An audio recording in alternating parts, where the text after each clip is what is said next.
I'm Bella. And I'm Ryan. And welcome to Durgee News. Follow the yellow brick road, straight to the BeeTime website. Tickets for the Wizard of Oz Youth Edition are now available. And yes, this is the original Oz story, not Wicked. Shows are Friday, November 7th and Saturday, November 8th at 7 p.m. And tickets are totally free, so grab your seats before they disappear like Dorothy in a tornado. Hey Durgee, it's time to start dress shopping. Durgee's semi-formal winter dance is right around the corner. Save the date for Friday, December 5th. The dance will be from 7 to 9 in the Baker Café. Stay tuned for details about ticket purchase and the theme. Baldwinsville is excited to introduce our third year of offering an amazing opportunity for high school girls that are interested in civic engagement, leadership, and public service. First Amendment, First Vote. This club is designed to increase the presence of women in government leadership. This club creates opportunities for girls who see themselves involved in government or running for public office, and or are passionate about making a difference in their community.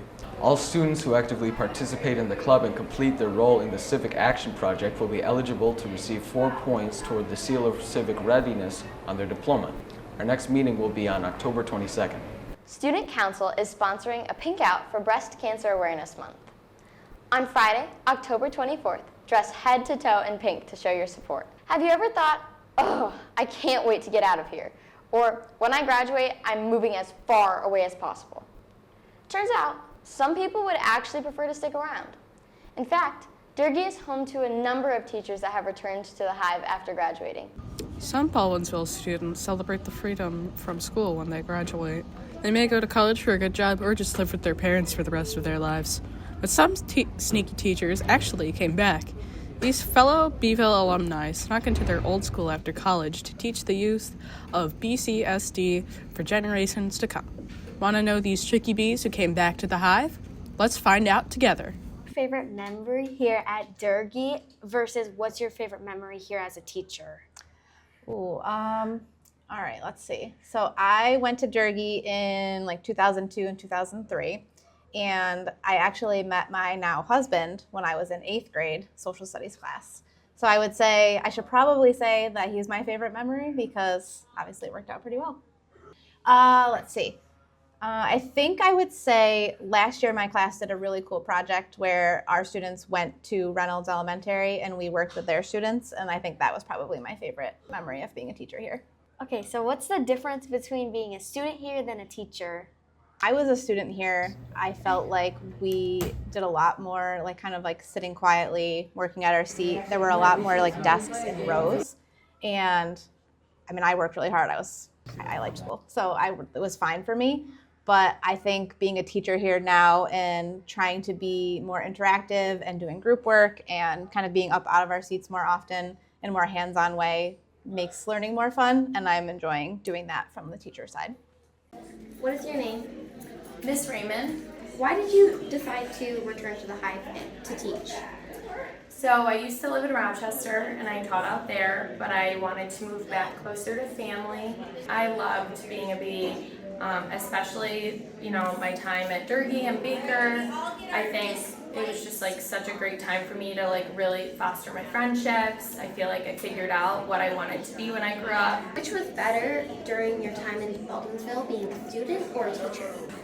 Being a teacher is cool because you get paid to be at school. And I like, getting to know everybody and, working with young people now because it reminds me of like how awesome it was to be a student.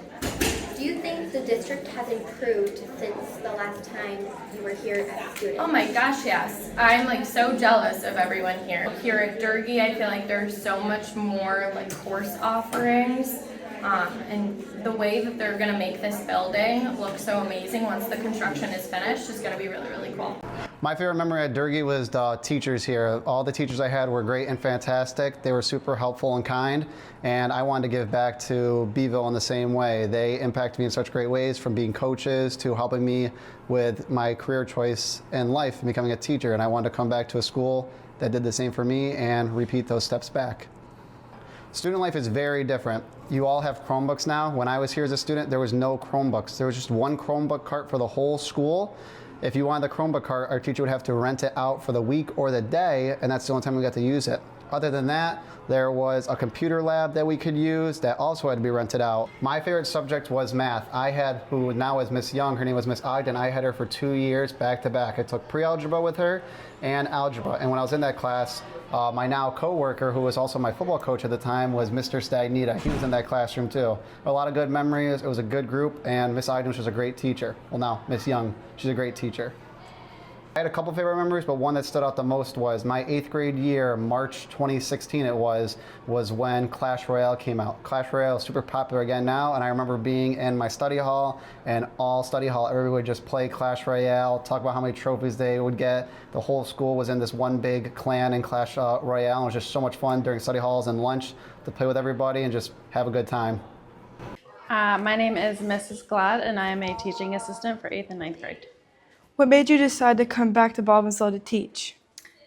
Well, I have grown up in Baldwinsville. I went to Baldwinsville, and once you are a bee, you are always a bee no matter what. My favorite thing about working here in Durgee is walking through the hallways that I once walked through myself as a student, and just seeing the change and just everyone kind of growing up the way that I did. I enjoyed Durgee because it was a transition from middle school. It was definitely a step in the right direction when it came to going to high school. One of my memories that I would love to share with you guys is that Mr. Frere was actually my principal when I was in school. There's a new cafe in town. If you're looking for smoothies or fancy coffee, crepes or wraps, Maydan, located behind Kinney's, is now open for business. Our Durgee news staff caught up with the owners before opening day.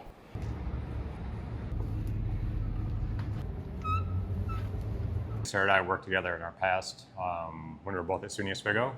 We both were in the food department at SUNY Oswego and worked on menus together and product testing and all that kind of stuff. And we thought a cafe in Beeville was a great idea. So our daughter is Maya, our son is Aiden. So we kind of just merged them together. It just kind of came out of nowhere, really. And so we just made it. We're kind of open, have it open to the whole community. So, you know, your age, younger, all the way up to, all the way up. So, it's servicing the whole community. We're gonna serve crepes, smoothie bowls, smoothies, wraps, salads, and we'll have a bunch of baked goods, coffee, drinks, and teas. So we do have a flight, the Maydan flight, where you get one handheld crepe, one 10-ounce small smoothie, and one small 8-inch wrap. So you can try a little bit of everything. Have some cafe bites that are homemade, that are basically raw, vegan, and gluten-free desserts that are delicious. I think that kind of makes us stand out, that we care about where we're getting our food and we're focusing on the whole ingredients and the nutritional side of it too. We have another woman that is a home baker that does all gluten-free treats, and we will have her items right here in this rack. And we have 8 different crepes on our menu, all named after the local schools in Baldwinsville. We have 11 different smoothies. And we love being a part of the community, and with our space, we hope to have events here, whether we're closed. The whole build-out phase has been the biggest challenge. It really took a lot longer than we thought. But at one point, there was 3 offices over here that had to all get taken down. I love this community table. It seats 13, and I made sure we had power jacks so you could plug in your phone or your laptop. I also love this window seating so you can sit and work. Right now, yeah, we close at 3 till we get our feet going. We're hoping you could still just make it down for a quick smoothie after school, at least to try it out. We are going to have a vendor area, and we're going to be selling only local products. A lot of them are the products we're already using. We have a couple other local artists. My mom is one of them. Her paintings are there.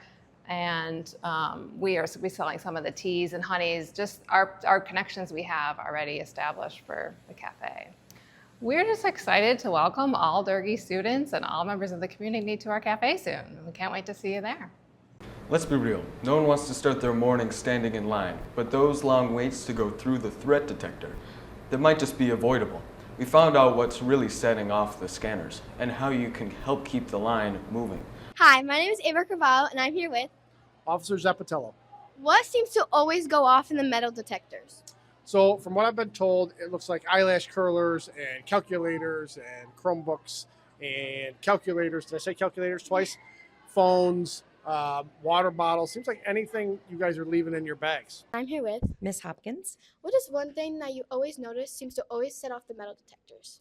Chromebook chargers and glasses cases. I think we're so used to having those that kids forget to take them out of their bag, and they're really easy to take out of your bag. What is one thing that kids always remember to take out of their bag? They're Chromebooks. You guys are really good at that. I'm here with Justin, Parker, What is one thing that you always remember to take out of your book bag for metal detectors?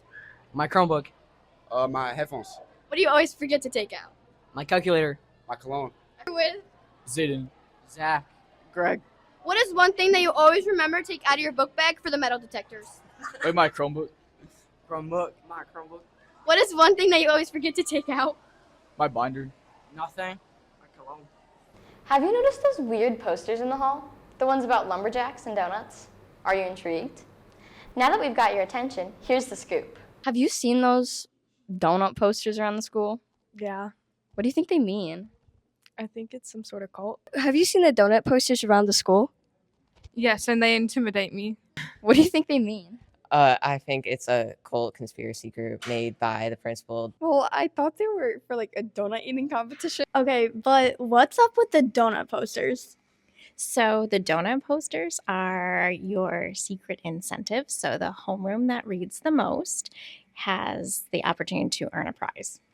So if your BeeTime reads the most, you can win a cider and donut party. So if you have friends in your BeeTime who are maybe watching YouTube videos or playing games, you might say, hey, bud, you might want to read a book because I want some donuts. Why are students doing this reading challenge? We're doing the reading challenge to incentivize your independent reading and to make sure that we are building lifelong readers. We really want you all to find books that you enjoy reading, and reading is a lifelong goal we should all carry, so this helps us do that as a school. As of filming, the following BeeTimes are in the lead. In third place, Mr. Sagnita's and Miss Gravante's BeeTime with 323 minutes. In second place, Mr. Manning and Miss Brody's BeeTime with 391 minutes. And in first place, Mr. Burdick and Mrs. Rolfe's BeeTime with 421 minutes. The challenge continues through mid-November, so you have plenty of time to catch up. One small thing can make a big difference, like a simple pair of socks. This October, students are stepping up to help keep our community warm. Do you guys know what Socktober is? No. Can you tell me what you think it is? Something to do with October. Something for like celebrating Halloween. Do you know what Socktober is? No, I don't. Can you tell me what you think it is? I think it's something like to have to do with socks, maybe? Do you know what Socktober is? I think so. Can you tell me what you think it is? People get a bunch of socks and they go put it in the box for people who need socks. Good job. That's very close. Do you know what Socktober is? Yes, I love Socktober. Socktober is a combination of socks and October. And Socktober is a month where we where we ask for donations for new, unused socks for men, women, children, people who need socks as the months get colder. Actually, my friend Emma Manning at Eldon started Socktober. Socktober is important because there are people that don't have certain basic needs like socks. And so the socks will help keep them warm and keep them comfortable, especially as we enter the colder winter months here in Syracuse. 6-7. Yep, I said it, even though it makes me cringe too. We're all sick of hearing it, but what does it even mean? Let's head to the cafeteria for the student survey to get your take.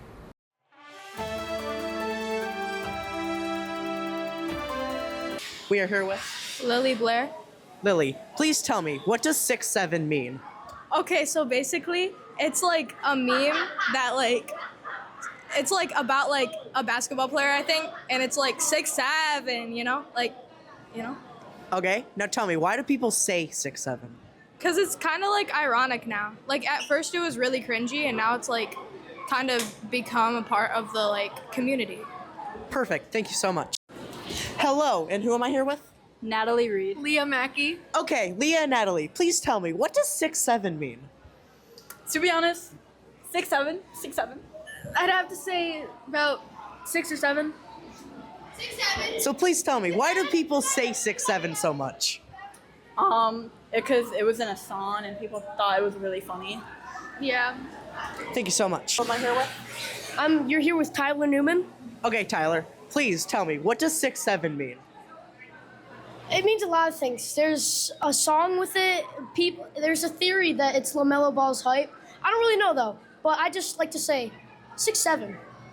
Okay, now please tell me, why do people say it so much? Because they think it's really funny. Thank you so much, Tyler. Hello, and who am I here with? Rosalind, Aria.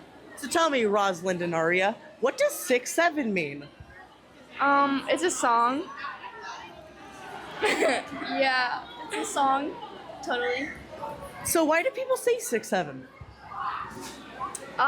Because they find it funny. Because they're losers. I don't know. Yeah. Thank you very much. Hello, and who am I here with? Donovan Smith. Landon DeGrove. So Jonathan, I heard you're new to the school. Is this your 6th or 7th day here? Thank you for watching. And we'll catch you later.